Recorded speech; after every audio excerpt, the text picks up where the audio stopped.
Um, so I was just thinking. It's been a pretty rough day. Just constant transmissions again of consecration.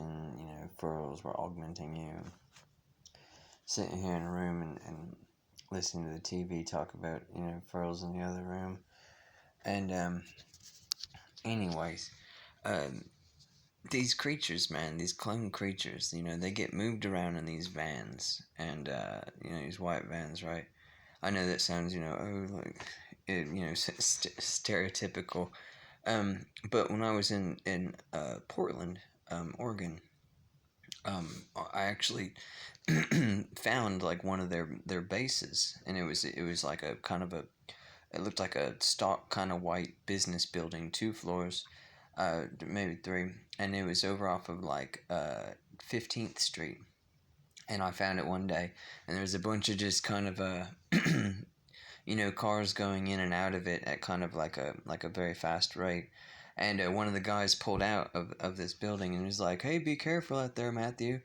And I had no idea who this guy was, and so it is easily it's conceptual to to trace these creatures back to their base of what they're doing, and and then you've really found home base, and that's where they're running some type of giant torturous clone operation. I don't know if they've got like pods of people being hatched um, out of like clone sacks there. But I would kind of suspect that is what's going on. Uh, so anyways, I'm just thinking, uh, I'm just thinking there's got to be some way you can trace these even if they're artificial constructs. They still have this kind of physical human form, and they use cars and things like that, and so they're coming from somewhere.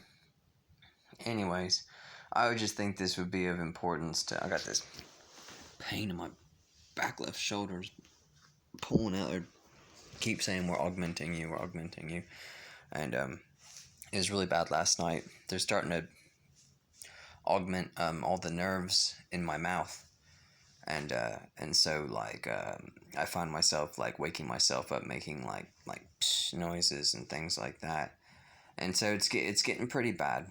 I'm starting to like lose my physical self at this point to this alien entity, and anyways, I'm just like there has to be a way, there has to be a way, and if there's not a way, then what are we really talking about? You know, Politics, like the civil situation. Because if it's about civility, how you still run public schools when you got kids talking about blump at the library, or at the local pool? I don't know. I mean, isn't that like an implication of some type of like child slavery, or just is it just misrepresentation of humanity? Either way, it's starting to come to a head with all these with all this these monologues with them saying these 10 watchwords in the background uh, would lead to this being facts, um, just not my own personal truth, but it would allude to the bigger picture. And so anyway, I don't think I'm gonna be around much longer personally. I'm just constantly experiencing this poisoning effect of this consecration. It's dehydrating me. It's they always try and get me to be quiet. They constrict my throat like that, and so I have to clear my throat. And so that's just an example of how you lose like physical control due to this augmentation. And unfortunately, I'll never be myself again because I have all these, my sacred headspace has just been totally defiled, as well as my dreams. At night, they're now nice structs by these constructs, as well as my ability to interact with other human beings naturally without this these implications of deception and manipulation. I've had to, in like kind of like the name of personal safety and truth, I've had to disavow all the now representations of the personas of who my friends used to be at this point. Of I had to kick the last two out of my house just for them just constantly releasing some type of gas. One of my friends actually made this motion like that, and then I instantly tasted like that tetrazine, poisoning and stuff. They are like living weapons. They're not human beings. They have some type of extra dimensional ability to poison you, and they're all running off this hive mind background behind them, because otherwise there would still be normal conversations in the background. You'd hear people talk about their day. You'd watch people foster relationships, but they don't do that anymore. I can't tell you the last time I heard a person listening to the radio. Like when you get around town, you drive around or walk around, you hear people listening to the radio, whether they're jamming out, having a good time, or just have their windows down. You catch them listening to a radio program, but everything is all these kind of twisted messages. The last memorable like radio blasting I heard was it was a couple blocks from here, and it was a song. It was a song called "I Don't Know Matt," which does not exist. And so, anyways, I'm just thinking like after I leave one of these locations I've been to, like earlier I was at the Walmart or something like that. I'm sure there'd be a way to yeah, follow them back to home base, man, and you find yourself like a clone workshop. That's what I would think, because I used to panhandle at this Kmart. It used to be a Kmart. It was a Sack and Save or Smart and Final, that's what it was, back in Sacramento and Citrus Heights. And when I would panhandle, they'd always come pull up with this big white tour bus every time I went to this location.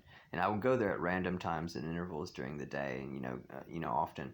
And they'd always come up with this big white tour bus, and all of a sudden you'd have people kind of popping out of nowhere, to come up and take a look at my cardboard sign, right? Like some type of like alien tourist attraction.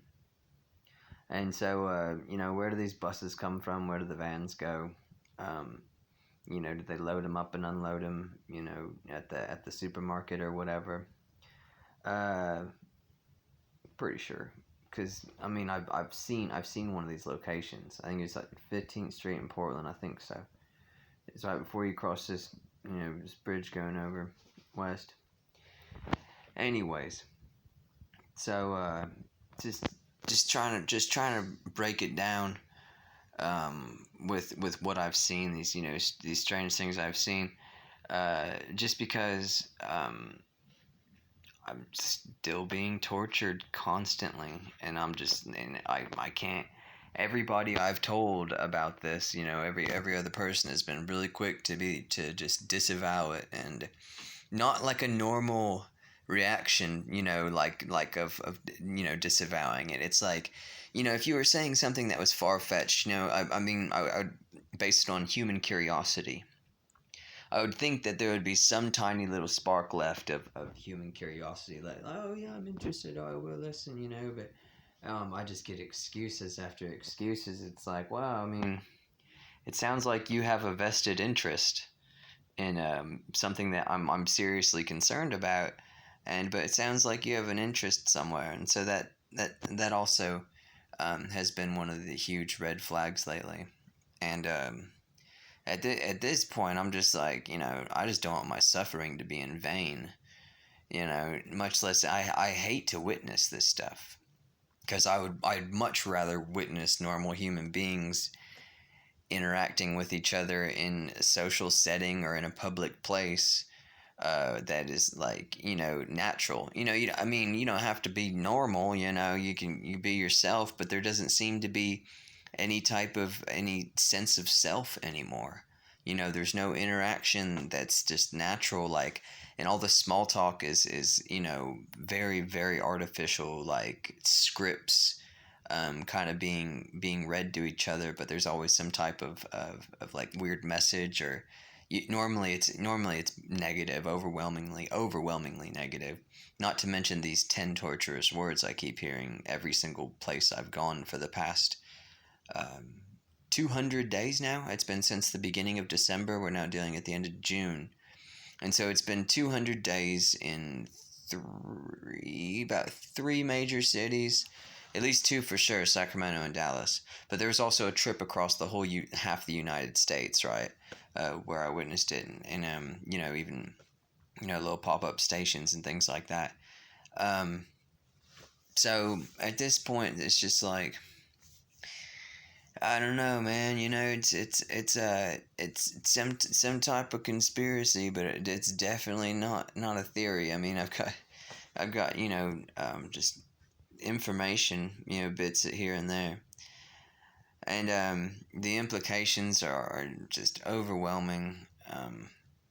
I don't want to. I like to. You can always tell someone this is this and that is that. But that makes me wary when someone's trying to tell me how it is. But to lead you to the truth, I believe that's the mark of a good teacher. And hopefully this gets out here, and hopefully it helps me out. Just because I just want to be left alone. That's it. I just want to be left alone. That's it. No, you know what I'm saying? And I don't know why I would even be bothered. At my personal residence, it's been absolute torture. And out in public wherever I go, I was just at the, like I said, I was just at the Walmart, and there's just a couple instances of just the unusual, but unfortunately I hope the expected at this point. It's bad. But anyways, until next time.